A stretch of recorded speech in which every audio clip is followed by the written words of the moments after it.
and welcome to episode 142 of Prose. This week, have some saints work through you, and encounter a ghostly prisoner of fabric. While you listen, please head over to prosepodcast.com as our one-stop shop for all things prose. From there, you can follow the program on social media under @ProsePodcast across all platforms, and you can also find the small but growing online store. If you are enjoying the show, please click that 5-star review button for Prose wherever you're listening. For easiest access to the show, subscribe using whatever podcast app is your jam. Do go check out Prose's Patreon page at patreon.com/prosepodcast and consider supporting the show there. You will receive gratitude and swag for that. Again, all of that is on prosepodcast.com. Lastly, very importantly, also don't forget to zip over to Amazon and grab your copy of Sunball today. Both ebook and physical copies are available. Thanks for listening. Let's get to the tale, shall we? This week, we have Saints Alive and the King of Jerusalem come to Gotham. Enjoy.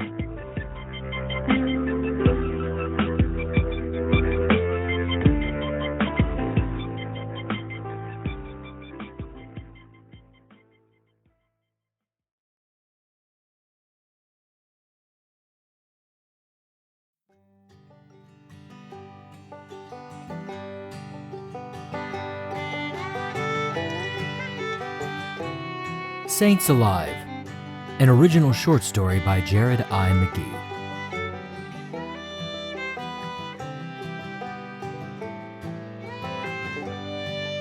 As with all tales of the fantastic, my own started simply enough.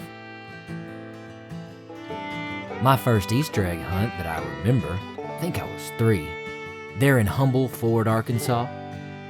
I remember the bees helping me find more eggs than anyone else in my Sunday school class. I told my teacher this, but she laughed and thought I was a silly 3-year-old, as any rational person would.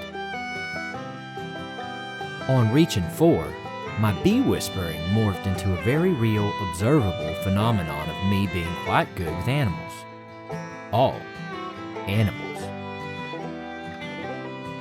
Quite good doesn't even begin to cover it.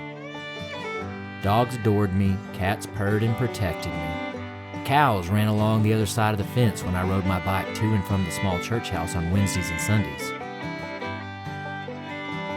That explains why everyone jokingly calls me Francis.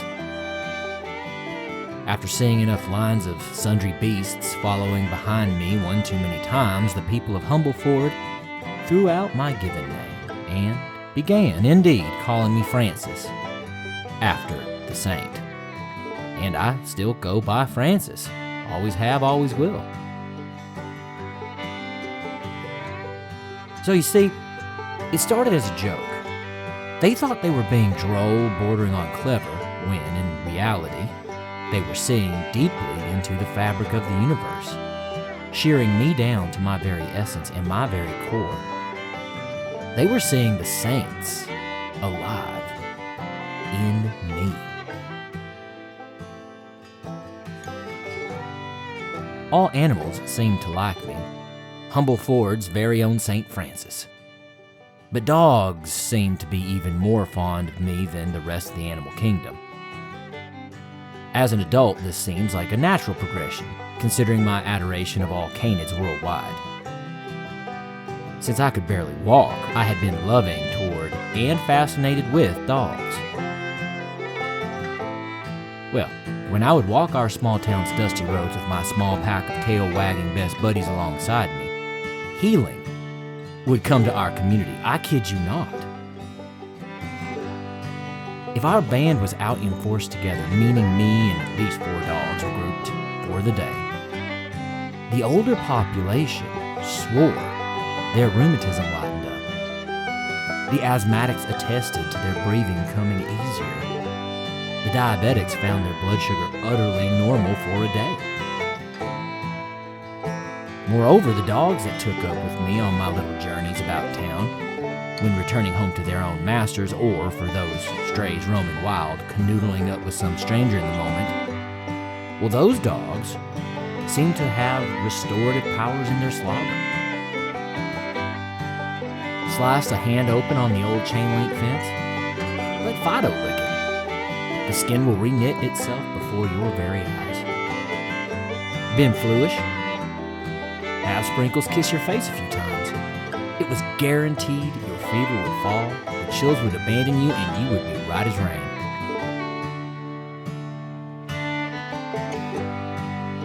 One of the older women in the community that we called Senora Dolores, who had originally been from El Salvador, swore that it wasn't just Francis inside me.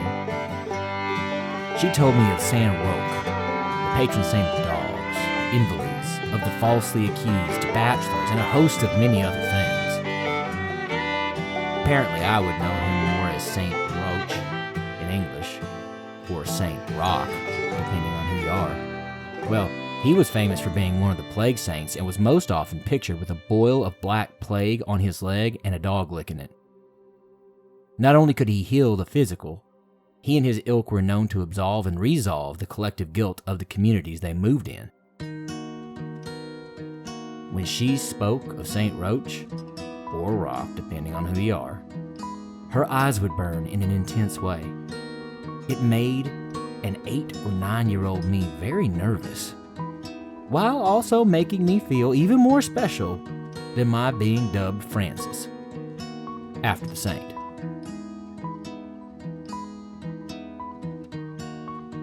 As I aged, the oddities only manifested faster and in greater variance in number. In middle school, I took an interest in ice skating. Not because I necessarily wanted to do so, but I had gone to live the year with an aunt and uncle in the big city of Roche. No, not like the saint, just Roche, like the rock in French. Just so my parents could live like paupers and save enough money to be able to provide for me and my brother. Well, that's what they said. In retrospect, I'm sure that this was also partially because of all the strange dealings and hype I was getting around our small town. The attention from everyone must have been straining their marriage, and it certainly put us in what was a most unwelcome spotlight. By sending me and my brother to Roche, they could put money away for us to have a better life after a couple years, and we could turn down the attention that was starting to make an impression on a very young me, not to mention my little brother having to deal with the cast-off. Roche was rather dangerous, but I enjoyed roller skating. One Friday night, I was skating around, feeling good with $5 from Uncle Roy in my left pocket, and a group of older boys pushed me down right there on the roller rink floor. After a couple of swift kicks from skated feet, I coughed up a little of my pre-skating snack I'd eaten, along with the $5 bill I'd been gifted for the evening. No one stepped out or up to help. This was depressingly normal in Roche. So I limped my way off the rink floor after the beating, if you can call bedraggled roller skating limping, turned in my skates early, and sat down in the snack and arcade area, which was well lit and near the security desk. I thought that might ensure some measure of additional safety, even if the security personnel hadn't helped me out there on the floor. It was still some time until Uncle Roy was supposed to pick me up after all. As I sat there bummed beyond belief and with my ribs feeling like they'd been caved in, I realized there was a big door from whence golden light was streaming. It sounds odd, but thinking back, it was beautiful.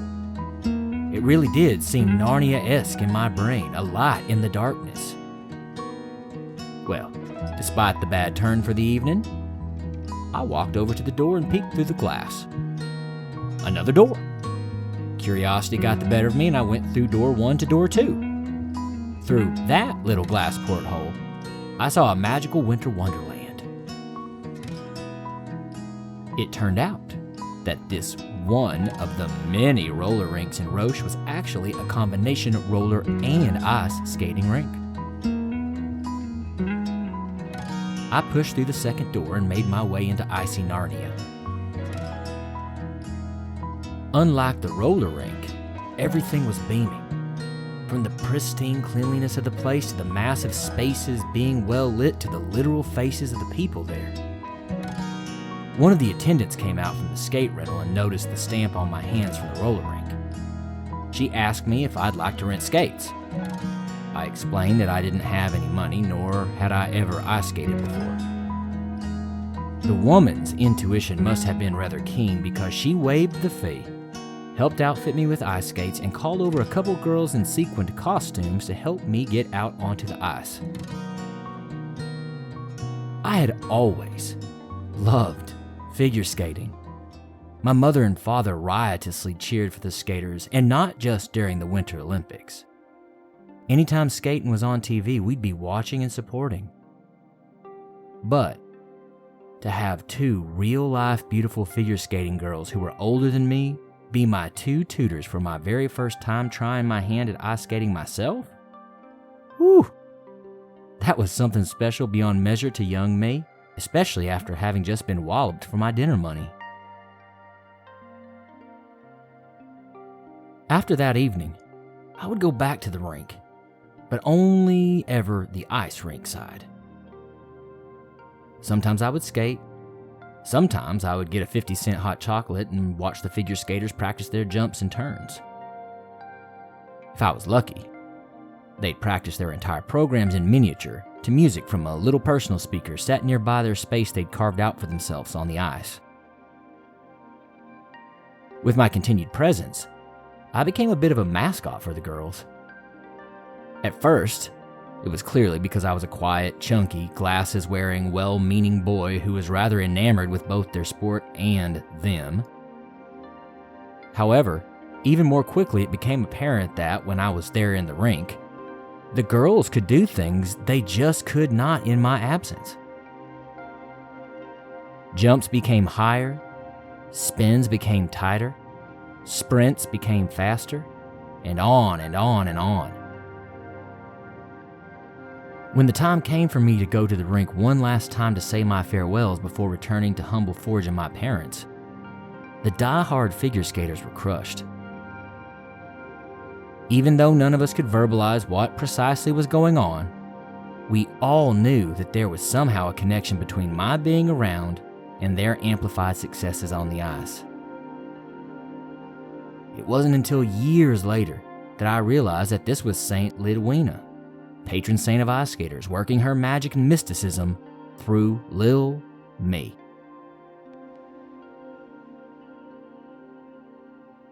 Back at Humble Ford when I was in high school, when people would pick on kids who were not what the media here in the US has led us to believe is conventionally attractive, well, if I were around, I could diffuse the situation. Just my being physically present would make the bullies lay off, and the bullied stand up for themselves and use their words to dismantle the aggressor's desire to keep up the harassment. Generally, this was followed by a classmate asking me if I wanted a coffee from the little vending machine down the hall. All of this seemed like an odd but repeated coincidence.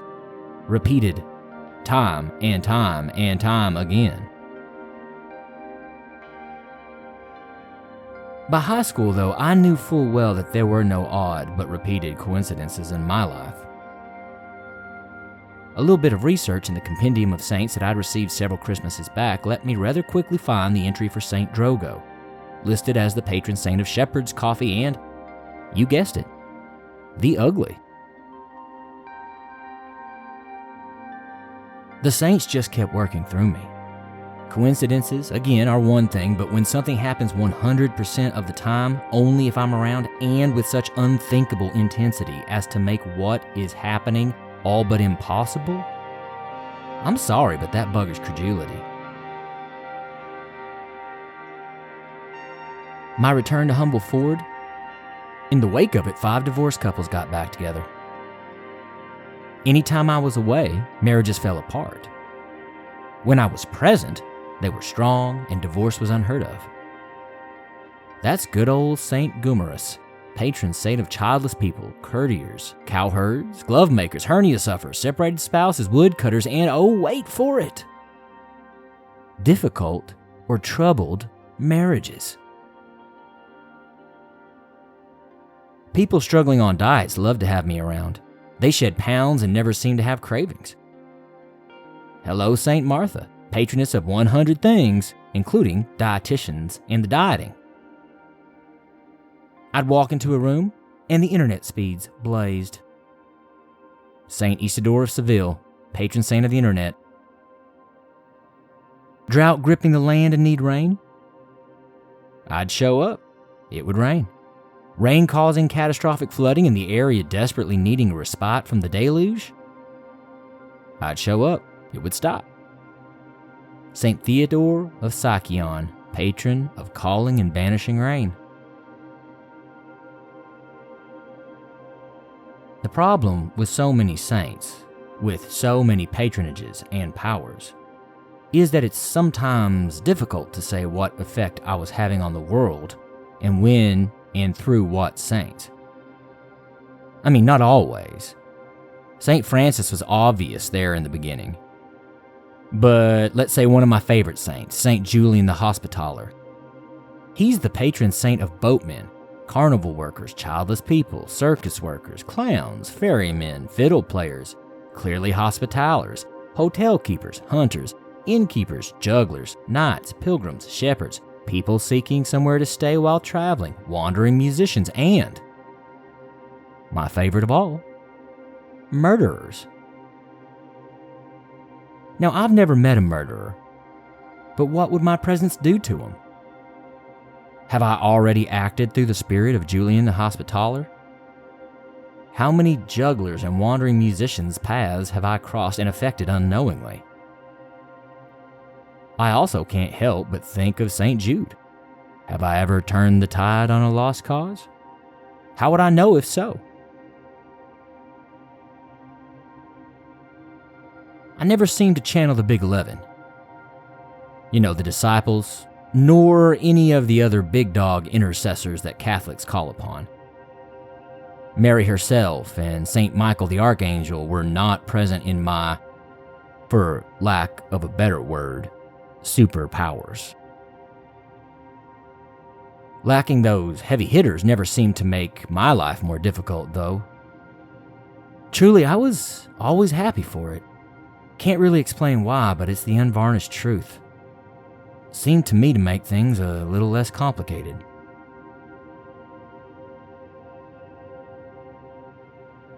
The most apparent, strongest connection I have is with the natural world, though. Animals and a connection to the wilds. Long ago, I became a vegetarian, full-fledged.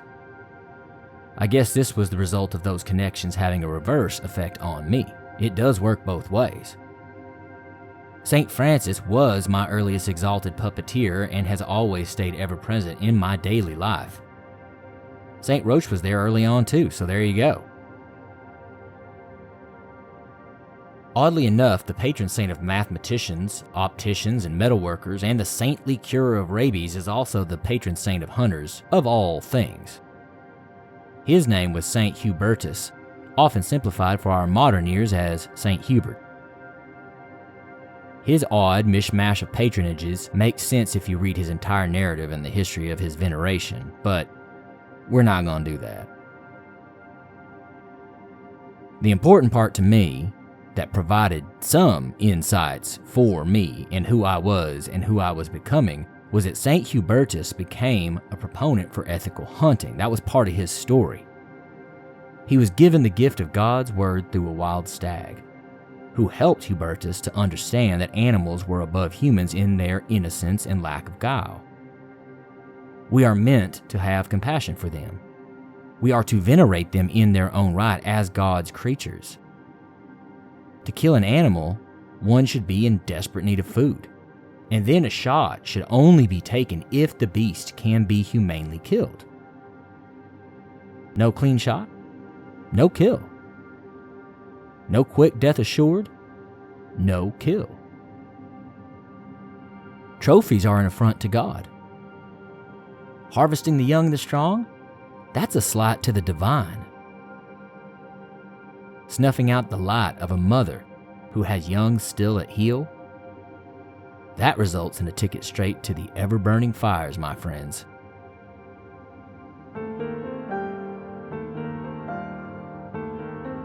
The so-called Apostle of the Ardennes was schooled by this stag, and hunters well into modernity embrace those servine beatific lessons. My presence tends to banish meat at any dinner table. My family has always had to hunt and fish for food. We're just that poor.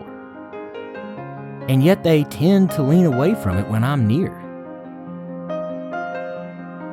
All this despite my never having lectured them about any of these practices. I never would. I have never been, nor shall I ever be, a vegetarian evangelist. Still, this is a passive effect that I have noticed, bleeding out from me onto those around me. It's a very active effect I've noticed from the saints that tend to reside in me from time to time, bleeding into who I am and what I am, as I said. Strange things indeed.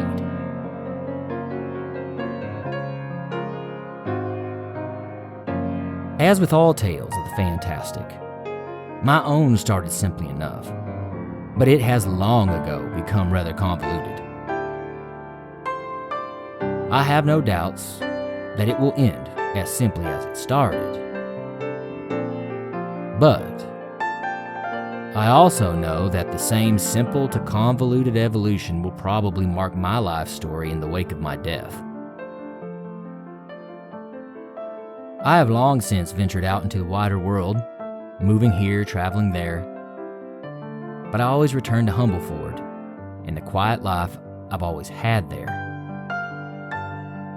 Walking those same paths with dogs in tow or a line of buzzing bees following in my wake in the spring brings solace.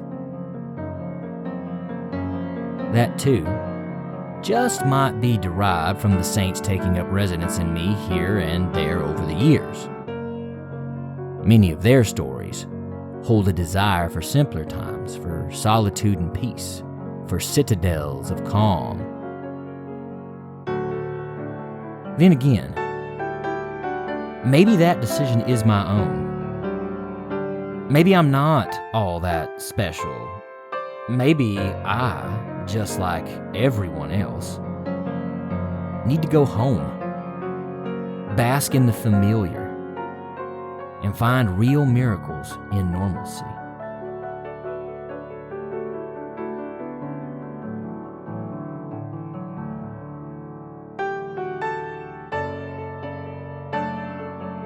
Thank you for listening to Saints Alive, an original short story by me, Jared I. McGee. Please do stick around for our next tale. On the docket up next for this week is The King of Jerusalem Come to Gotham.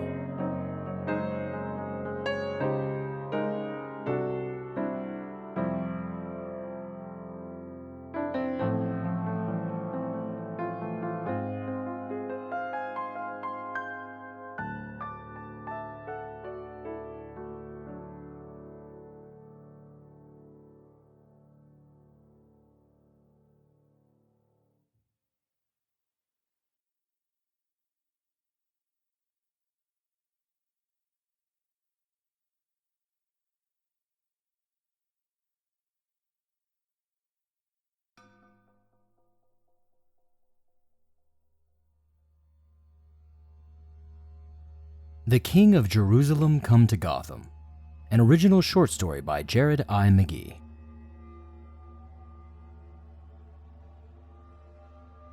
I, the Grand War Chief of the First Crusade of His Holiness Pope Urban II, the hero of the Siege of Nicaea, the savior of the Battle of Dorylaeum, architect of the capture of Antioch, fighter of Turks, tamer of bears, hand of God, and very first princeps of the Christian kingdom of Jerusalem.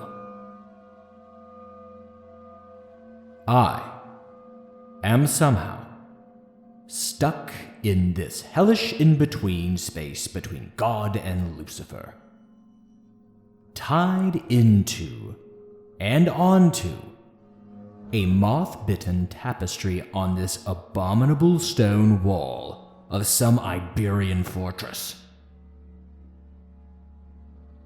It may have once been a holy place, but these barbarous people exorcised any of the divine that was once imbued in these walls.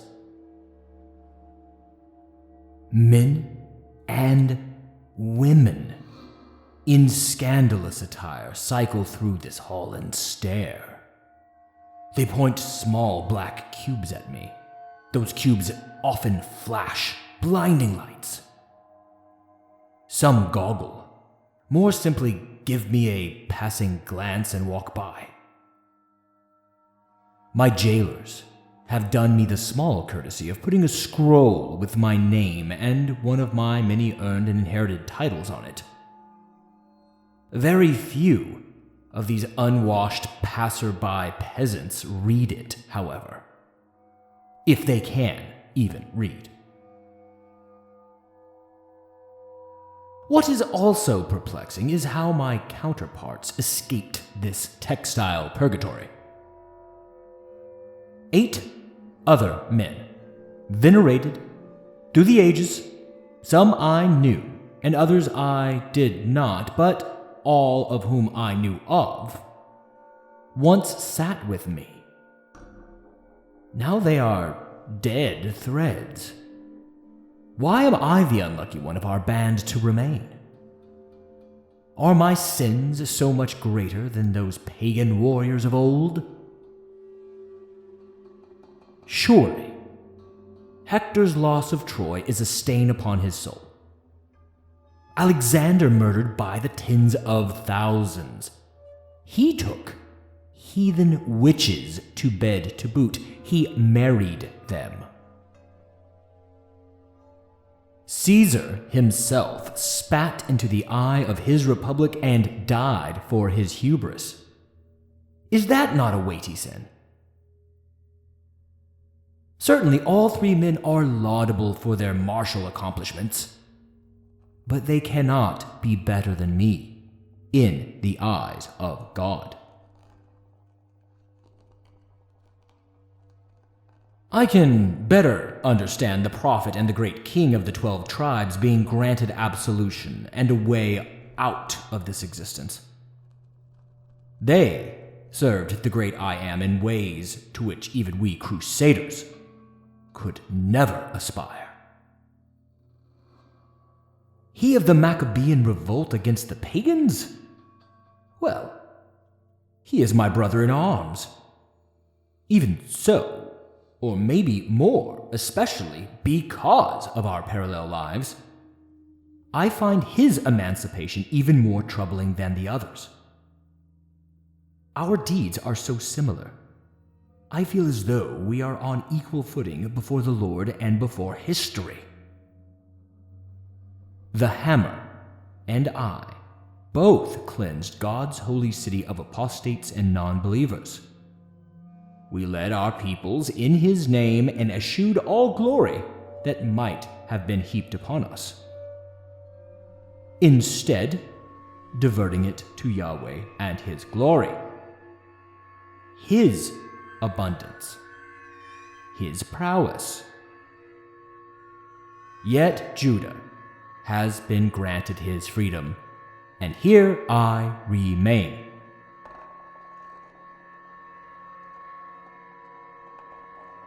I understand why my regal brothers, Arturus and Carolus Magnus, are not present. Despite my best efforts to shape the world into a better, holier place, those 2 giants among men outdid my deeds. God worked peculiar miracles and magics through them, and I cannot begin to question their liberation, even in the face of my ongoing captivity and doom.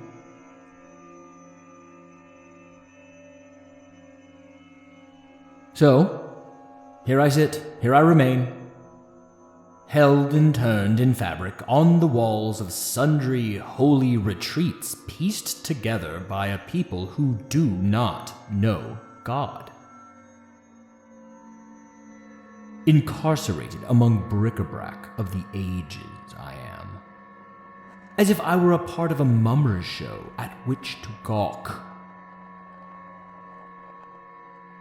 Occasionally, I will see a lost spirit wandering the halls, long after the curious eyes of visitors and the watchful eyes of my jailers have left. In their wandering, it is easy to see a bewilderment. They are lost. Their confusion is exacerbated by the incongruous materials that these people have thrown together from far-flung kingdoms and times and peoples. Frankish illuminated texts here, Breton spoons there, Iberian gravestones in the corner, Neapolitan tapestries in the center, Alemandish carvings in the corner, Ionian decorations throughout. The poor phantoms have no hope of discerning much of anything from the morass catch-all that is our jail. They wonder and moan and quickly become fearful. I cry out to them, but they will not stop for any time. They return to their objects in which they hide with haste, hoping to avoid the experience in the future, and leaving me alone to my hellish solitude.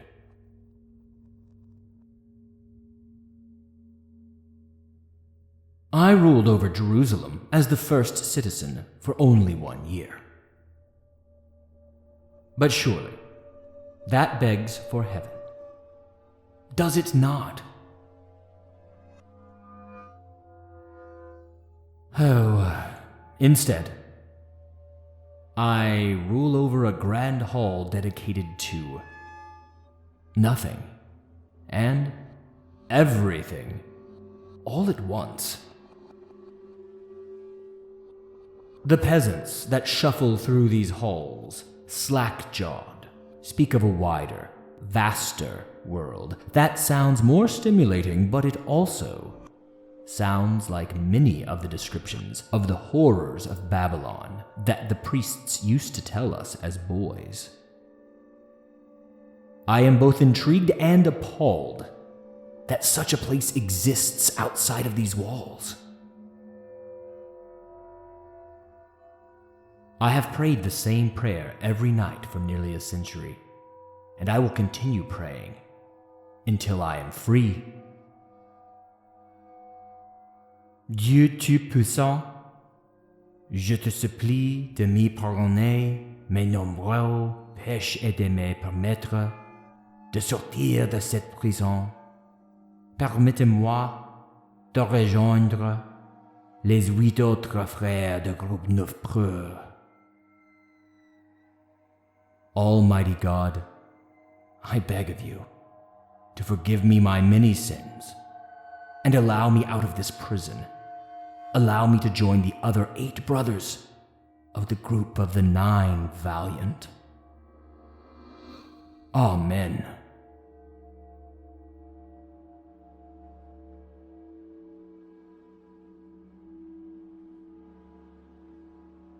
Thank you for listening to The King of Jerusalem, Come to Gotham, an original short story by me, Jared I. McGee. That does it this week for Prose. All the sounds you have heard behind both short stories come from YouTube's free audio library and freesound.org. Everything is being used under CC 0 public domain dedication licenses. I do hope you'll join us again here in 2 weeks' time, which will be, that's right, a Halloween special. Until then, live your spooky lives. Love those around you. Tell them that you do. and embrace this life as it is stranger than fiction. Thank you so much for listening.